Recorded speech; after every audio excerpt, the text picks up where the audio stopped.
Приветствую всех на моем канале Оля Счастливая. Подписывайтесь. Кто еще не подписан, нажимайте на колокольчик, чтобы не пропустить уведомления о выходе очередного видео. Пострадали некоторые мои орхидеи от такого заболевания, к сожалению, очень жесткого для орхидей, как ризоктониоз. Это когда высыхают корни, точнее высыхает полностью веламен. И как бы вы ни поливали орхидею, и отлаженный полив, все равно веламен высыхает и все. Это грибок, который его повреждает.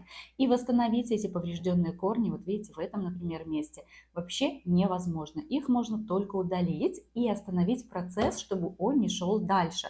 Я вам уже показывала некоторые обработки, с помощью которых я борюсь фунгицидами от этого заболевания. Две обработки уже есть на канале, можете посмотреть, ссылочки оставлю в описании под видео. Третью обработку будем с вами проводить в следующем видео. Точнее, даже не третья, это уже будет четвертая обработка.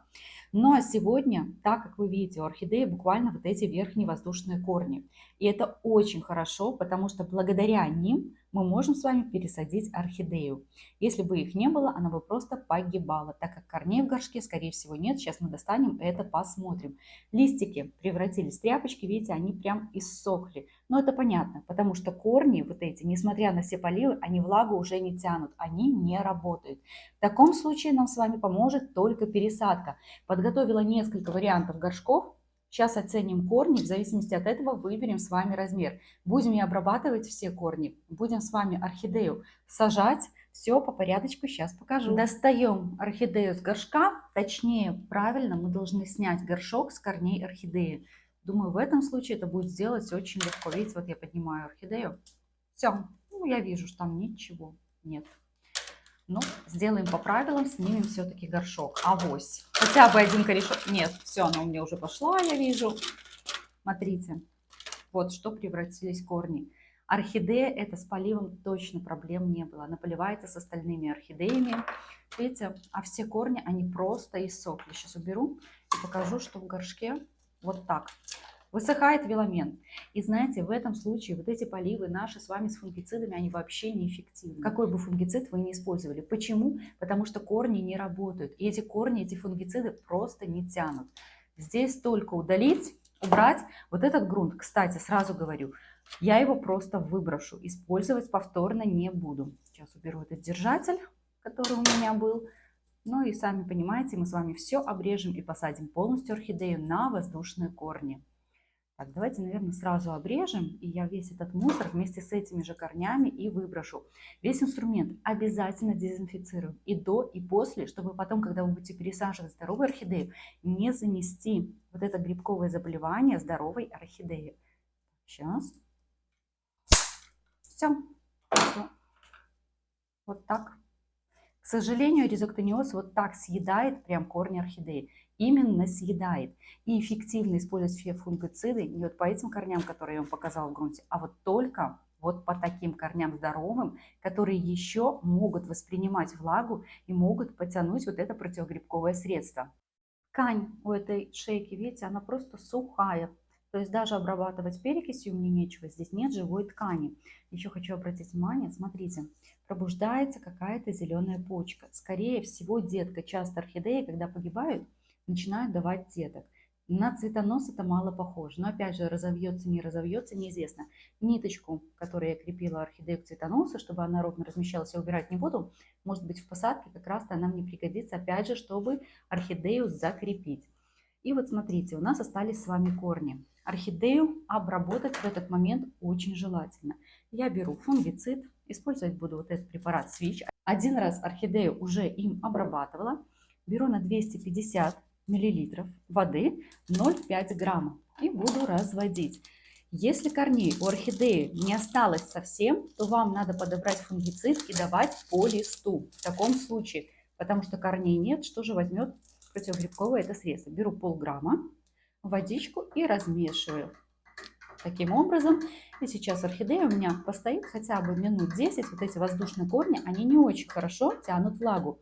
Когда я орхидею опрыскивала, я старалась, чтобы и по корням попадала влага, чтобы эти корни хорошо научились впитывать. Потому что первое время, когда мы сейчас посадим орхидею в грунт, вот эти воздушные корни придется мне вот прям точечно, капельно поливать все время, потому что они будут хорошо, быстро просыхать. Так, и каким образом? Шейку не буду смачивать. Вот так специально в широкую емкость я перелила, чтобы мне было удобно именно корни напоить. Вот. Но шейку при этом не намочить. Сейчас что-то подложить надо. Это вот я использую такую грушу. Опять же, для орхидей реанимашек, у которых несколько корней, как поливать, потому что если вы будете каждый раз проливать в посаженный грунт, грунт у вас будет влажный, мокрый, просыхать не будет, так как корни не тянут влагу, а корни будут сверху сухие. Поэтому так вот прям точечно, смотрите, вот так я поливаю часто реанимашки, помогаю. Вот так, по корням. Видите, они зеленеют, потому что я их уже готовила и капельно, вот простой даже водой проходила вот таким образом и поливала. Вот с одной стороны, потом разверну орхидею, с другой стороны полью. Все, вот так я оставляю орхидею сейчас постоять, ну, думаю, минут 5-10. Ну, буду смотреть по корням, сколько понадобится. Смотрите, как начинается это заболевание. Вот прямо от шейки, видите, чернеет корень. И вот уже здесь вот веломен уже пошел вот портиться, начинает подгнивать. Здесь надо либо просто удалить этот корень, а он все равно растет вверх. Смотрите, я его направить в грунт никак не смогу. Либо второй вариант, если бы он рос вниз, я бы обработала препаратом Максим в эту ситуацию. Но так как он растет вверх, то есть он у меня будет воздушным, но может создать проблемы, знаете, я его просто вот так срежу, уберу. Раз. Все. А вот здесь у меня уже живая ткань, которую надо будет обрабатывать. Сейчас уберу вот остатки листиков каких-то когда-то были. Так, смотрите, еще вот почка живая. Я вам показывала вот эту живую почку, а вот еще одна живая почка. Может быть, детки, я сомневаюсь, конечно, что это был цветонос. Но в любом случае сейчас детка, цветонос, орхидея не вытянет, скорее всего. Или вытянет, отдаст все силы и сама погибнет. Ну, будем наблюдать. Уже если что-то появится, и будем решать. Пока об этом говорить, конечно, рано. Так, мне не нравится еще, видите, вот эта вот чернота, которая идет по шейке. Сейчас я постараюсь просто вырезать таким образом. Уже если взялись восстанавливать орхидею, так как мы ее все равно сейчас травмируем, пересаживаем, ну, даже не пересаживаем, наверное, спасаем, пересаживаем, если были корни хорошие, мы сажали с вами старые корни, поэтому буду стараться вырезать. Но смотрите, если вырезать, очень мало у меня останется живой ткани. Ну и вот эти живые почки, скорее всего, будут повреждены. Сейчас посмотрим. Вырезаю потихонечку, буквально вот, видите, миллиметр где-то. Вот, здесь уже пошла сбоку здоровая ткань. Здесь нормально, но вот здесь нам надо подлезть глубже. Ну и, конечно, эту рану вот прям просится обработать вот сейчас уже Максимом. Но Максим очень-очень сушит. Тут надо настолько точечно, чтобы не иссушить шейку и не попала на корни. Потому что корни, к сожалению, видите, вот черная точка, за нее цепляюсь сразу. Корни тогда тоже высушат. Видите, как глубоко уже с этой стороны пошла эта чернота. Черная гниль ее можно назвать. Заболевание, конечно, очень коварное. Очень. И спасать надо орхидею. Вот когда вы видите буквально первые корни, при нормальном поливе у вас начали сохнуть, уже надо на этом этапе, смотрите, как идет, видите, в эту сторону, к этому корню. Вот пошло к этому корню. Как раз вот здесь мы видим почернение. Спасать надо на первых этапах. Только увидели сухие, лучше перестраховаться, пролить фунгицидом. Потому что когда уже запущен процесс, очень тяжело, я говорю, уже приходится даже у некоторых орхидей давать им фунгициды, подбирать фунгициды по листу. Потому что нет корней, которые подтянут. Вот эти противогрибковые все препараты. Так, что у нас здесь? Ну вот, по миллиметру. Иссекаю просто вот эту ткань. Так, еще. Идем глубже. Так, тут очень плохо не дорезать. Если останется, то, к сожалению, уже пойдет. Смотрите, вроде бы все зеленое, все хорошее. Вот здесь я еще вижу чуть-чуть вот сверху. Конечно, если максимум обработаю, то, скорее всего, как раз-то вот это черное, оно и сохнет все. Но сейчас посмотрим. Уже если подлезла, вот тоже, видите, уже чернота. Везде практически, вот видите, у основания корней уже черное. Конечно же, вырезать все я могу только в одном случае, если вот так обрежу и вот эту верхушку без корней буду тогда реанимировать. Но эта ситуация будет намного сложнее. Все, корни обработали по корням. Давайте еще обработаем точечно, буквально максимум. Но чуть-чуть, я вот даже смотрю, буквально немного, чтобы я ее не пересушила, потому что Максим очень сильно сушит. Перчатку специально для этого надела. Как бы аккуратно не было, всегда выпачкаешься в этот препарат. Это фунгицид, я его использую точечно. Кто-то писал развести, полить. Как-то не видела слишком яркого результата от того, что разводишь и проливаешь, Максим. Но да, такой вариант тоже возможен и может быть. Мне больше нравится вот точечно. Чуть-чуть. Чуть-чуть сейчас выдавливаю. И вот хранить очень удобно именно в шприце. Потому что та емкость, которая идет, такая ампулка, ее вскрываешь, все, назад закрыть невозможно, а препарат высыхает мгновенно, очень-очень быстро. Ну и пойдемте. Шейка. Так. От препарата Максим у меня спасена уже не одна орхидея. Есть видео на канале, где я показываю вот такую обработку. Через некоторое время вам показываю результаты. Например, моя орхидея Пират. Ну, в этом году она уже вот сейчас распускает бутоны, цветет. И вот где-то в моих видео буду показывать окошко, вы обязательно ее увидите. Поэтому кому актуальны вот эти обработки именно препаратом Максим, лучше всего, конечно, при фузариозах он работает. Когда при зоктониозе вот этим, ну, сейчас будем с вами смотреть. Потому что, как я вам говорила, поставить точный диагноз можно только в лаборатории, 100%. Мы с вами определяемся, ну, исследуя вот эти уже проявления. И подбираем. Единственного средства такого не существует. Так, все. Больше обрабатывать не буду, потому что, как я вам сказала, очень сильно сушит.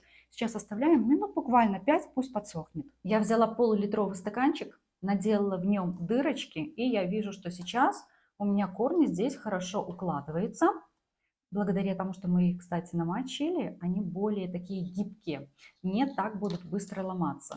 Видите, шейка подсохла, все, вот так я смогу разместить орхидею. Вот эти корни, если могу, стараюсь всегда направить, чтобы они росли вниз, не в бок, не вверх направляем, а именно, чтобы росли вниз. Все, ну один корень будет смотреть вверх, тут, к сожалению, тоже ничего не сделаешь. Вот так. И так как мало корней, емкость достаточно большая, обязательно вот в таком случае я на дно прокладываю керамзит. Керамзит перед использованием промываю от пыли, которая есть. Так, сейчас прям набрасываю. Наверное, использую все, что у меня есть. И керамзит у меня закончится, надо будет приобрести новый. Так. Я приобретаю керамзит в магазинах цветочных, где продается грунт. Бросаем. Ну да, тут сейчас повыбираю. Он у меня идет, тут мох рядышком лежит. Так, так. Заполняю. Вот столько керамзита у меня получилось, больше у меня просто его нет. Но один корень, я вижу, даже вот уже пошел вниз. Отлично. Я чуть-чуть приподниму орхидею, но высоко поднимать или сажать вот так, чтобы сверху был стаканчик, не буду. Далее беру в кору, здесь у меня и мелкая фракция, и средняя фракция вот где-то попадается, но просыпать буду мелким. Смотрите, здесь идет кора и мелкий-мелкий опять же керамзит. И вот таким образом просыпаю. Засыпаться все будет очень хорошо, потому что мало корней. Конечно, то, что корней мало, это плохо, но посадки такие, они, конечно, очень простые и намного легче, нежели когда корней много. Так, видите, как быстренько хорошо все идет. Так, вижу крупную кору, хочу ее загнать, знаете, под шейку, чтобы орхидею как бы посадить. Вот шейка над такой достаточно крупной корой. Сейчас еще раз так сделаем. О, со всех сторон. С обратной стороны просыплю грунт. Тоже. Так, так, так. Ну, очень просто, вы видите, все заполняется здесь вообще легко. Никаких тут нюансов нет в этой именно посадке. Будем, конечно, спасать орхидею. Конечно, будем стараться ее реанимировать. То, что есть корни, это очень-очень хорошо. Я вам показывала уже несколько примеров, когда у меня корней вообще не осталось. Ну вот, практически вверх подсыпала. Чуть-чуть все-таки приподниму. Угу. Вот с этой стороны подложу такую крупную достаточно кору, для того, чтобы орхидею закрепить. Корней мало, корни сами по себе короткие, поэтому, конечно, первое, особенно время, пока корни не пойдут в рост, орхидея в этом грунте вот так будет шевелиться. Поэтому, помните, я оставляла там зеленую ниточку. Сейчас я ее вижу, я ее и достану. Может быть, поставлю держатель для цветоноса и закреплю. Буду смотреть, сейчас надо, есть в этом необходимость, или вообще необходимости в этом может быть уже и нет. Вот это моя зеленая ниточка. Так, давайте другой стороной развернем орхидею. Вот, я ее так вытяну. Сейчас. Вот эта зеленая нитка. которые я себе для крепления и оставляла. Мгм. Вот-вот. Все, вытянула. Теперь она наверху. Хорошо видны корни. Отлично, что пошел, видите, корень у края горшка. Мы по нему будем наблюдать за состоянием орхидеи. То, чтобы он не пошел сохнуть. Главное, нас это интересует. Сейчас надо остановить процесс того, что корни усыхают. Ну и, конечно, будет совсем замечательно, если мы с вами увидим то, что вот этот корень пошел, любой из этих корней пошел в рост. Вот это будет маленькая-маленькая победа, ну и уже большая надежда на то, что все хорошо. Вот так, вот так. Ну, смотрите, как я и говорила, там закрепляешь корни, здесь они начинают убегать, естественно. Ну, корень неудобный, понятное дело, его знаете, как можно крепить? Только большими, сейчас покажу, кусками коры. Просто берем какую-то плоскую, большую достаточно кору, вот так, прям наверх кладем. Угу. Я, наверное, знаете, что возьму даже, сейчас возьму свой камушек, который я часто показываю, вот так. И вот здесь я подожму вот этот корень, я вижу, мне надо поджать. Или, или вот здесь. Сейчас будем думать, что нам надо с вами будет поджать непосредственно. Ну, обычно в первый, второй полив уже определяешься, что по корням. И если где-то надо будет, сверху подложу просто кору. Вот так у меня в результате получилось. Корень у края горшка, будем по нему наблюдать сверху, прикрыла, видите, но не вплотную к шейке, корни у шейки я при этом вижу. Так, разверну в другую сторону. А здесь подложила, как я вам сказала, тяжелый-тяжелый камень, благодаря чему у меня орхидея сразу закрепилась. В этом стаканчике мне не понадобился держатель и ее привязывать. Вот этот корешок, который убегает и поднимает всю орхидею вверх, не дает мне ее закрепить. Пусть он пойдет расти в грунт, после этого я этот камушек уберу. Он меня уже спасает много-много лет, помогает вот орхидеям, особенно после пересадки, когда мало корней, прижать корень, чтобы он пошел расти в грунт. И вот то, что я вам рассказывала, что иногда я орхидеи поливаю просто капельно.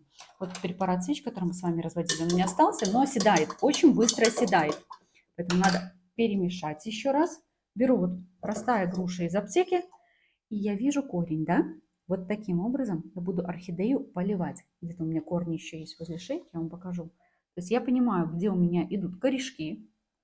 И иногда вот прям точечно, если весь грунт, например, я вижу, что смочить не надо, только подставлю тарелочку, потому что здесь дырочки. Смотрите, у меня корень уже мокрый. Понятно, грунт сейчас сухой, будет просыхать быстро. Буквально завтра эту орхидею полью. Это я просто вам показала как пример точно. Плюс ко всему, у орхидеи слабый тургор, вы видите листики, видите, что корни воздушные, они еще не привыкли тянуть влагу. Обязательно эту орхидею 1-2 раза в день я буду просто проходить, опрыскивать. Если увижу, что теряет тургор, на листы надену просто пакеты. По моему любимому методу восстановления тургора орхидей. Пакеты творят чудеса. Пока день-два наблюдаю, нужны ли вообще пакеты. Опрыскивание завтра полив. Но я обязательно рекомендую. Посмотрите мое следующее видео, там я буду делать 4-ю обработку уже таблетками орхидей вот от этого заболевания. Ну и также, кому актуально, цветение орхидей, как зацвести орхидеи, сейчас будет прямой переход в конце этого видео. Посмотрите, потому что, конечно, спасаем орхидеи, боремся за них. И в конце концов мы ожидаем как благодарность это красивое пышное цветение. Кому актуально, посмотрите сейчас, что необходимо сделать для того, чтобы наши орхидеи радовали нас цветением. А всем, кому понравилось это видео, кому было полезно это видео, ставьте лайк, подписывайтесь на мой канал, чтобы не пропустить очередное видео. Пока-пока!